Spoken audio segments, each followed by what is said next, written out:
Hello everyone, welcome back to my channel. In today's video, I'll show you how to manage Evernote settings. First, open Evernote and go to the Settings menu.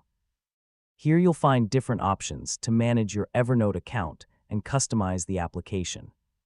On the left side, you can see Preferences, Import, Login and Security, Devices, Connected Apps, Personal Info, AI, and Upgrade.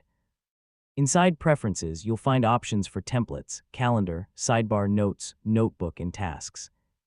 On the right side, you can see settings for notifications, appearance, open links in, and language. These options let you customize how Evernote works and looks. Simply review the available settings and choose the options that best match your needs whenever you want to make changes. That's all for this guide. Thanks for watching.